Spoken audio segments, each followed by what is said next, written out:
Mr. Carpenter first announced the mission, right off the bat, I knew how complex it was going to be and the many divisions there was into the mission. There were a lot of subsections that needed to be completed, and they all needed to be tackled at different times.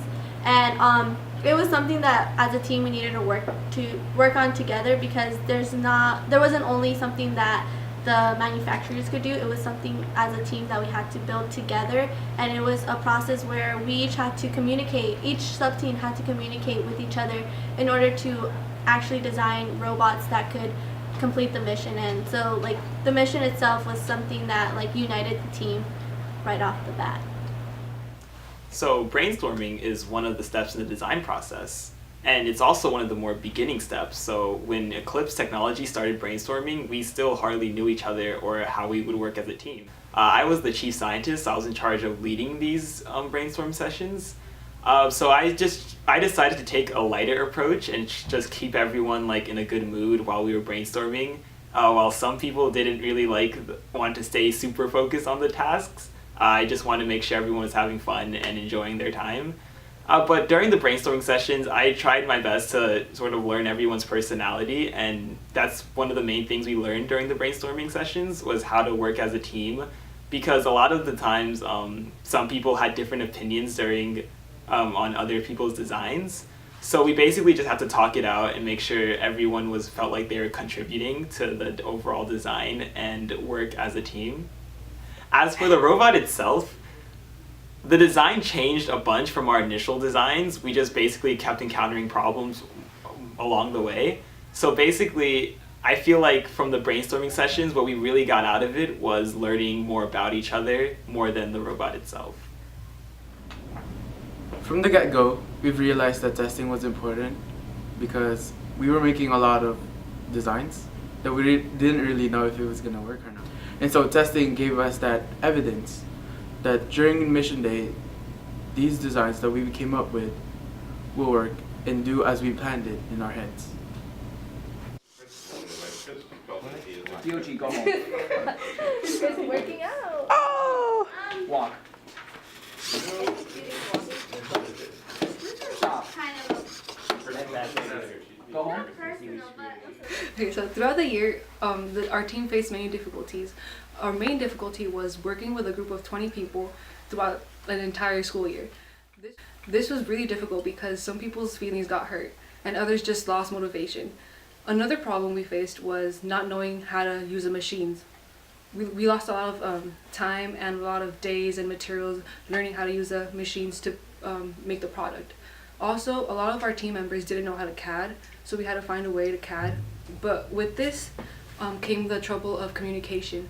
A lot of the people didn't communicate within the groups, so we spent a lot of days re-CADing stuff because there is no communication within groups to produce a viable product. So a huge challenge I had to overcome was learning how to use Inventor. I did learn back in freshman year how to use it, but it was very basic, simple, making a cube type of stuff. And then coming here, where our robots aren't simple, CADing doesn't get as simple as it used to be. I had to self-teach myself a lot of the things I know now, such as how to CAD using sheet metal, since that's a whole different thing in Inventor, plus learning more about simulations and a lot of the little shortcuts that are in Inventor, and now I consider myself really good at Inventor. There are a few things that makes Eclipse Technologies different than previous EDD teams from other years. I remember during SPS and POC, which are critical design reviews, the teachers and other engineers that came to review our project, they would constantly tell us how we had more material than teams from previous years. But just our product alone isn't the only thing that makes us different than other teams. I feel like we really synergized with each other and we knew how to communicate really well. And also, whenever we set a goal, we would always accomplish it, even if in the end that product wouldn't work. We would still at least accomplish that goal, and then we would be able to go on from there. To me, it felt really rewarding to finally show what we have done in this class. I know we had a bunch of issues in the beginning, from CADing to getting the group to communicate, Then when we finally showed it, I was glad because in the beginning the robot was just drawings and CADs, and then we weren't sure if it was gonna work or how we were gonna build it. Then once we did build it, it was now would it walk, and it did walk, so that was another step. And it's really rewarding to know that the robot came from pictures to finally become a real product in the end. Personally, for me, EDD has been a great experience. I've had the best of both worlds.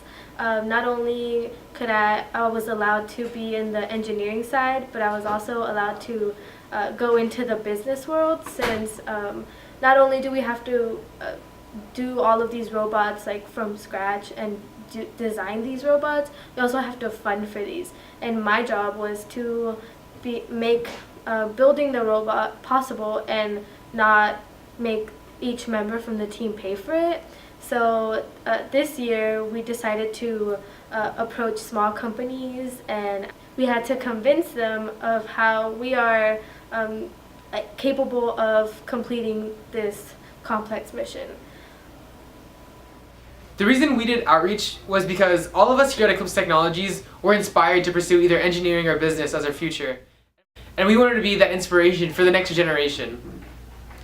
This aligns with our core value of inspiring all. We want to inspire all others to pursue what we pursue in our life, to be the best in engineering, to be the best in business, and to help make a change in the world. The underclassmen we chose as our interns will be the future of EDD. In the near future, they're going to be where we are now, and we want them to be able to make a robot to the best of their ability. Every year, the EDD team leaves a legacy, and we want the legacy to keep becoming greater and greater every year. So by interning these students, they'll do the best that they can do when they finally have EDD their senior year. EDD has been an impactful experience for me. I learned a lot about myself, about the people I work with. Being in a management position meant that I had to step up a lot, and it wasn't something that I was used to. I had to know how to manage the whole team and keep everyone on a timeline, and make sure that most tasks are getting done. I learned a lot about the people I worked with. They had an impact on me because each day they would come into the classroom and give it their fullest, even though they had no reassurance that the mission was going to be completed.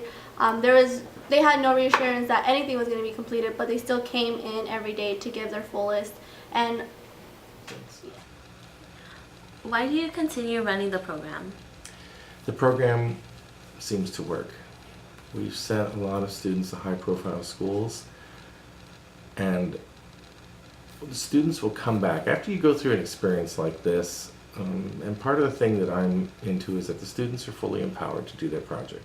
I basically teach project management skills. I try and teach some design process skills along the way, a little bit of risk management, things that will help them manage the teams. But the teams are fully managed by the students, projects are fully managed by the students, and I want to empower them, I want to provide opportunity for them, and I want them to discover for themselves where their true potential lies.